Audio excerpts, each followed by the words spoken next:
ಬಿಜೆಪಿಯ ಮುಖಂಡ ಯೋಗೇಶ್ ಗೌಡ ಕೊಲೆ ಪ್ರಕರಣಕ್ಕೆ ಸಂಬಂಧಪಟ್ಟ ಹಾಗೆ ಕಾಂಗ್ರೆಸ್ ಶಾಸಕ ವಿನಯ್ ಕುಲಕರ್ಣಿಗೆ ಸಂಕಷ್ಟ ಎದುರಾಗಿದೆ. ರಾಜಕೀಯ ಕಾರಣ ನನ್ನ ಮೇಲೆ ಕೇಸ್ ಹಾಕಲಾಗಿದೆ ಎಂದಿದ್ದಾರೆ ವಿನಯ್ ಕುಲಕರ್ಣಿ.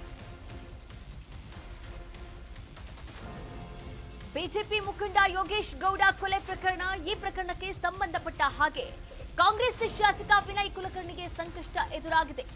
ರಾಜಕೀಯ ಕಾರಣ ನನ್ನ ಮೇಲೆ ಕೇಸ್ ಹಾಕಲಾಗಿದೆ, ಕಡಿಮೆ ಶಿಕ್ಷೆಯನ್ನ ವಿಧಿಸುವಂತೆ ವಿನಯ್ ಕುಲಕರ್ಣಿ ನ್ಯಾಯಾಲಯಕ್ಕೆ ಮನವಿಯನ್ನ ಮಾಡಿದ್ದಾರೆ.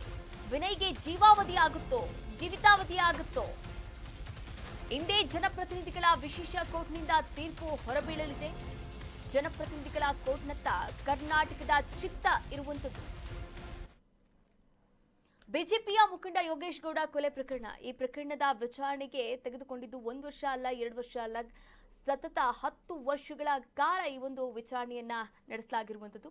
ಎಲ್ಲಾ ವಿಚಾರಣೆಯ ನಂತರ ಇದೀಗ ಕಾಂಗ್ರೆಸ್ ಶಾಸಕ ವಿನಯ್ ಕುಲಕರ್ಣಿಗೆ ಸಂಕಷ್ಟ ಎದುರಾಗಿರುವಂತದ್ದು. ಅಪರಾಧಿ ಎನ್ನುವಂತಹ ಪಟ್ಟ ಅವರದ್ದಾಗಿದೆ. ನೋಡಿ, ರಾಜಕೀಯ ಕಾರಣಕ್ಕಾಗಿ ನನ್ನ ಮೇಲೆ ಸುಳ್ಳು ಕೇಸ ಹಾಕಲಾಗಿದೆ, ಹೀಗಾಗಿ ದಯವಿಟ್ಟು ಕಡಿಮೆ ಶಿಕ್ಷೆಯನ್ನ ವಿಧಿಸುವಂತೆ ವಿನಯ್ ಕುಲಕರ್ಣಿ ಅವರು ತಮ್ಮ ವಕೀಲರ ಮೂಲಕ ನ್ಯಾಯಾಲಯಕ್ಕೆ ಮನವಿಯನ್ನ ಕೂಡ ಮಾಡಿಕೊಂಡಿರುವಂಥದ್ದು.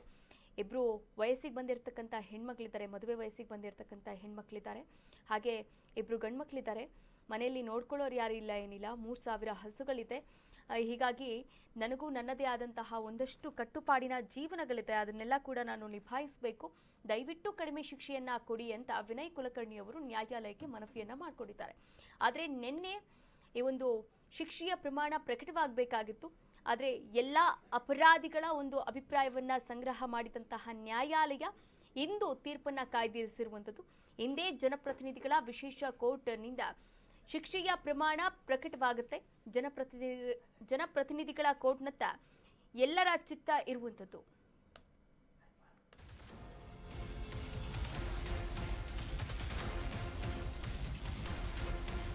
ಯೋಗೇಶ್ ಗೌಡ ಕೊಲೆ ಕೇಸ್ನಲ್ಲಿ ವಿನಯ್ ಸೆರೆವಾಸವನ್ನ ಅನುಭವಿಸ್ತಾ ಇದ್ದಾರೆ. ಪರಪ್ಪನ ಅಗ್ರಹಾರ ಜೈಲಿನಲ್ಲಿ ಕುಲಕರ್ಣಿ ಕಣ್ಣೀರಾಕಿದ್ದಾರೆ.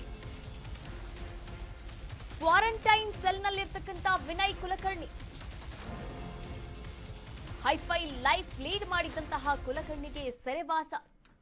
ಪರಪ್ಪನ ಅಗ್ರಹಾರದಲ್ಲಿ ಮೊನ್ನೆಯಷ್ಟೇ ಕಾಲವನ್ನ ಕಳೆದಂತಹ ವಿನಯ್ ಕುಲಕರ್ಣಿ ನಿನ್ನೆಯೂ ಕೂಡ ಪರಪ್ಪನ ಅಗ್ರಹಾರದಲ್ಲಿ ತಮ್ಮ 2ನೇ ದಿನದ ಸೆರೆವಾಸವನ್ನ ಮುಂದುವರಿಸಿದ್ದಾರೆ. ನೋಡಿ, ಕ್ವಾರಂಟೈನ್ ಸೆಲ್ನಲ್ಲಿ ಅವರನ್ನ ಬಿಡಲಾಗಿದೆ. ಅವರ ಇಡೀ ಗ್ಯಾಂಗ್ ಕ್ವಾರಂಟೈನ್ ಸೆಲ್ನಲ್ಲಿ ಇರುವಂತದ್ದು. ಇದೀಗ ಪಶ್ಚಾತ್ತಾಪದ ಕಣ್ಣೀರು ಹಾಕ್ತಾ ಇದ್ದಾರೆ. ಇಡೀ ರಾತ್ರಿ ಎಲ್ಲ ನಿದ್ದೆ ಮಾಡ್ತಾ ಇಲ್ಲ, ಕುಟುಂಬಸ್ಥರು ನೆನಪಾಗ್ತಾ ಇದ್ದಾರೆ. ಹೀಗಾಗಿ ತಾವು ಮಾಡಿದಂತಹ ತಪ್ಪಿಗೆ ಇಡೀ ರಾತ್ರಿ ಅಳ್ತಾ ಇರುವಂತದ್ದು. ಹೈಫೈ ಲೈಫ್ ಲೀಡ್ ಮಾಡಿದಂತಹ ಕುಲಕರ್ಣಿ ಇವಾಗ ಪರಪ್ಪನ ಅಗ್ರಹಾರದ ಸೆರೆವಾಸದಲ್ಲಿದ್ದಾರೆ. ರಾತ್ರಿ ಜೈಲು ಸಿಬ್ಬಂದಿ ನೀಡಿದಂತಹ ಊಟವನ್ನು ಮಾಡಿದ್ದಾರಂತೆ ವಿನಯ್ ಕುಲಕರ್ಣಿ. ರಾತ್ರಿ ಇಡೀ ನಿದ್ರೆ ಮಾಡದೆ ಆತಂಕದಲ್ಲೇ ಕಾಲವನ್ನ ಕಳೆದಿದ್ದಾರೆ. ಬೆಳಿಗ್ಗೆ 6 ಗಂಟೆಗೆ ಎದ್ದು ಮುಖವನ್ನ ತೊಳೆದು ಕುಲಕರ್ಣಿ ಅವರು ಕುಳಿತಿದ್ದಾರೆ. ಸಹ ಕೈದಿಗಳ ಜೊತೆ ಮಾತನಾಡದೆ ಮೌನಕ್ಕೆ ಶರಣಾಗಿದ್ದಾರೆ ಎನ್ನಲಾಗ್ತಾ ಇದೆ. ಶಿಕ್ಷೆಯ ಅವಧಿ ಬಗ್ಗೆ ಆತಂಕದಲ್ಲಿದ್ದಾರಂತೆ ವಿನಯ್ ಕುಲಕರ್ಣಿ.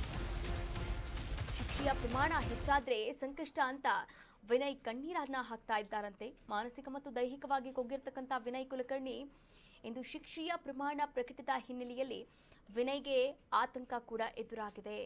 ನೋಡಿ, ರಾತ್ರಿ ನಿದ್ದೆ ಬಂದಿಲ್ಲ, ಜೈಲು ಸಿಬ್ಬಂದಿ ನೀಡಿರ್ತಕ್ಕಂಥ ಊಟ ಏನೋ ಊಟ ಮಾಡಿದ್ರು, ಬಟ್ ಬೆಳಿಗ್ಗೆ 6 ಗಂಟೆವರೆಗೂ ಕೂಡ ಅಂದ್ರೆ ನಿದ್ದೆ ಮಾಡದೆ ಯೋಚನೆ ಮಾಡಿರುವಂಥದ್ದು. ಸಹ ಕೈದಿಗಳು ಯಾರ್ಯಾರಿದ್ದಾರೆ ಅವರ ಜೊತೆ ಮಾತಾಡೇ ಇಲ್ಲ, ಮೌನಕ್ಕೆ ಕೂಡ ಶರಣಾಗಿದ್ದಾರೆ. ಸದ್ಯ ಪರಪ್ಪನ ಅಗ್ರಹಾರ ಜೈಲಿನಲ್ಲಿರ್ತಕ್ಕಂಥ ವಿನಯ್ ಕುಲಕರ್ಣಿ ಕೆಲ ಹೊತ್ತಲ್ಲೇ ಕೋರ್ಟ್ಗೆ ವಿನಯ್ ಕುಲಕರ್ಣಿ ಹಾಜರಾಗಲಿದ್ದಾರೆ.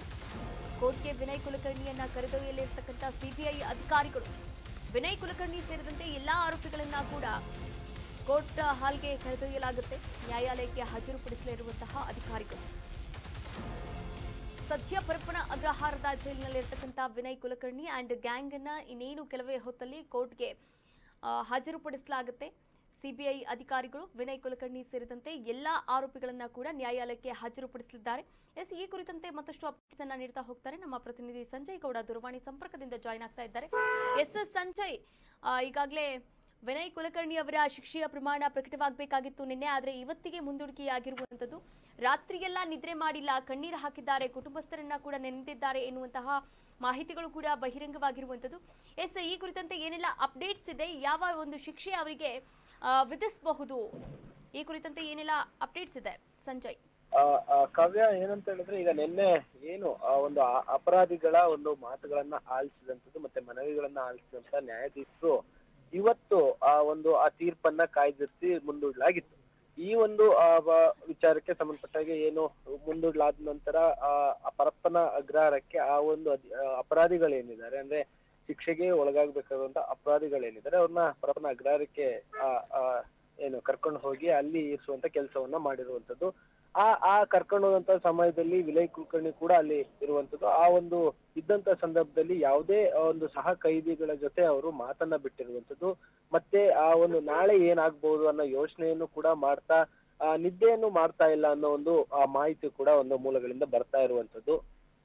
ಈಗ ಸದ್ಯ ಏನು ಮಾಡಿಲ್ಲ ಅನ್ನೋ ಒಂದು ಮಾಹಿತಿ ಕೂಡ ಬಂದಾದ್ಮೇಲೆ ಏನು ಈಗ ಅಂದ್ರೆ ಒಂದು ಸಾಮಾಜಿಕ ಜೀವನದಲ್ಲಿ ಇದ್ದಂಥವ್ರು ಮತ್ತೆ ಏನು ಜನರ ಮಧ್ಯೆ ಇದ್ದಂಥವ್ರು ಮತ್ತೆ ಒಂದು ಉತ್ತಮ ಜೀವನವನ್ನ ನಡೆಸ್ತಾ ಇದ್ದಂಥವ್ರು ಈಗ ಜೈಲಿನಲ್ಲಿ ಕಳಿಬೇಕು, ಅಂದ್ರೆ ಮುಂದಿನ ದಿನಗಳಲ್ಲಿ ಜೈಲಿನಲ್ಲಿ ಕಳಿಬೇಕು ಅನ್ನೋ ಒಂದು ಯೋಚನೆಯನ್ನ ಬರುತ್ತೆ ಅಂತ ಹೇಳಿದ್ರೆ ಸಾಕಷ್ಟು ಮಾನಸಿಕವಾಗಿ ಮತ್ತೆ ದೈಹಿಕವಾಗಿ ಕುಗ್ಗುವಂತ ಸನ್ನಿವೇಶಗಳು ಕಂಡು ಬರುವಂತದ್ದು. ಅದೇ ನಿಟ್ಟಿನಲ್ಲಿ ಈಗ ವಿನಯ್ ಕುಲಕರ್ಣಿ ಕೂಡ ಅದೇ ಒಂದು ಯೋಚನೆಯಲ್ಲಿ ಇರುವಂತದ್ದು. ಸದ್ಯ ಈಗ ಅವರನ್ನ ಈಗ 10 ಗಂಟೆಗೆ ಈಗ ಕೋರ್ಟ್ಗೆ ಒಂದು ಸೆಷನ್ ಕೋರ್ಟ್ ಏನಿದೆ ಅಲ್ಲಿಗೆ ಕರ್ಕೊಂಡ್ ಬಂದು ಅಲ್ಲಿ ಇವತ್ತಿನ ಏನು ವಿಚಾರಣೆಯನ್ನ ಮಾಡ್ಲಾಗುತ್ತೆ ಮತ್ತೆ ಏನು ತೀರ್ಪನ್ನ ಕೊಡ್ಲಾಗುತ್ತೆ ಅದನ್ನೆಲ್ಲವರು ಕೂಡ ಕಾದು ನೋಡ್ಬೇಕಾಗುತ್ತೆ. ಒಟ್ನಲ್ಲಿ ಗರಿಷ್ಠ ಅಂತ ಹೇಳಿದ್ರೆ ಅವ್ರಿಗೆ ಜೀವಾವಧಿ ಇಲ್ಲ ಜೀವಿತಾವಧಿ ಒಂದು ಶಿಕ್ಷೆಯನ್ನ ಕೊಡ್ಬಹುದು ಅಂತ ಹೇಳಿ ಒಂದು ತಜ್ಞರು ಹೇಳ್ತಾ ಇರುವಂತದ್ದು. ಅಂದ್ರೆ ಜೀವಾವಧಿ ಅಂತ ಹೇಳಿದ್ರೆ ಕನಿಷ್ಠ 14 ವರ್ಷಗಳ ಕಾಲ ಅವರು ಜೈಲಲ್ಲಿ ಇರ್ಬೇಕಾಗುತ್ತೆ. ಅದಾದ ಬಳಿಕ ಒಂದಿಷ್ಟು ಏನು ಮನವಿಯನ್ನ ಮಾಡ್ಕೊಂಡು ಸರ್ಕಾರಕ್ಕೆ ಇರ್ಬೋದು ಇಲ್ಲ ಏನು ಅಧಿಕಾರಿ ಇಲಾಖೆಗೆ ಇರ್ಬೋದು ಮನವಿಯನ್ನ ಮಾಡ್ಕೊಂಡು ಸಣ್ಣ ನಡತೆ ಆಧಾರದ ಮೇಲೆ ಒಂದು ಆಚೆ ಬರುವಂತ ಕೆಲಸ ಕೂಡ ಆಗ್ಬೋದು. ಆದ್ರೆ ಜೀವಿತಾವಧಿ ಅಂತ ಹೇಳಿದ್ರೆ ಯಾವುದೇ ರೀತಿಯ ಒಂದು ಏನು ಮನವಿಯನ್ನ ಮಾಡ್ಲಿಕ್ಕೂ ಆಗೋದಿಲ್ಲ, ಏನು ಇಲ್ಲ. ಅವರು ಸಾಯುವ ತನಕ ಒಂದು ಜೈಲಿನಲ್ಲೇ ಇರ್ಬೇಕಾಗುವಂತ ಸನ್ನಿವೇಶ ಬರುವಂತದ್ದು. ಆದ್ರೆ ಏನು ತೀರ್ಪನ್ನ ಅಂದ್ರೆ ಈಗ ಲಾಯರ್ಸ್ ಇರ್ಬೋದು, ಅಂದ್ರೆ ಅಪರಾಧಿಗಳ ಏನು ಲಾಯರ್ಸ್ ಕಡೆಯಿಂದ ಈಗಾಗಲೇ ಸಾಕಷ್ಟು ಪ್ಲಾನ್ ಗಳನ್ನ ಮಾಡ್ತಾ ಇರುವಂತದ್ದು. ಅಂದ್ರೆ ಈಗ ಏನು ಆದೇಶವನ್ನ ಬರುತ್ತೆ, ಏನು ಶಿಕ್ಷೆ ಪ್ರಮಾಣ ಬರುತ್ತೆ ಅದರ ಆಧಾರದ ಮೇಲೆ ಏನು ನಾವು ಹೈಕೋರ್ಟ್ಗೆ ಮನವಿಯನ್ನ ಮೊರೆ ಮಾಡ್ಲಿಕ್ಕೆ ಈಗಾಗಲೇ ಸಿದ್ಧತೆಯನ್ನ ಮಾಡ್ಕೊತಾ ಇರುವಂತದ್ದು. ಅಂದ್ರೆ ಇಲ್ಲಿ ಏನೆಲ್ಲ ಅಪರಾಧಿಗಳಿಗೆ ಏನೆಲ್ಲ ಶಿಕ್ಷೆ ಆಗುತ್ತೆ ಅದ್ರ ಮೇಲೆ ಹೈಕೋರ್ಟ್ಗೆ ಹೋಗಿ ಮತ್ತೆ ಇದನ್ನ ದಾವೆ ಹಾಕುವಂತ ಸಾಧ್ಯತೆ ಇರುವಂತದ್ದು. ಸೊ ಈಗ ಮತ್ತೆ ಇನ್ನೊಂದು ಕಡೆ ಏನು ವಿನಯ್ ಕುಲಕರ್ಣಿ ಅವರಿಗೆ ಅವರ ಏನು ಪದವಿ ಇರುವಂತದ್ದು, ಅಂದ್ರೆ ಶಾಸಕರಾಗಿ ಈಗ ಸದ್ಯ ಅವರು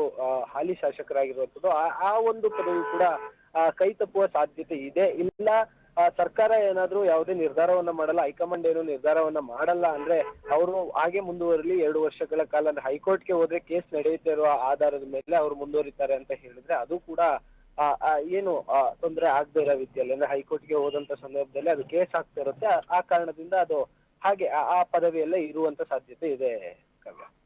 ಥ್ಯಾಂಕ್ ಯು ಸಂಜಯ್ ಗೌಡ, ತಮ್ಮೆಲ್ಲ ಡೀಟೇಲ್ಸ್ಗಾಗಿ ಧನ್ಯವಾದಗಳು.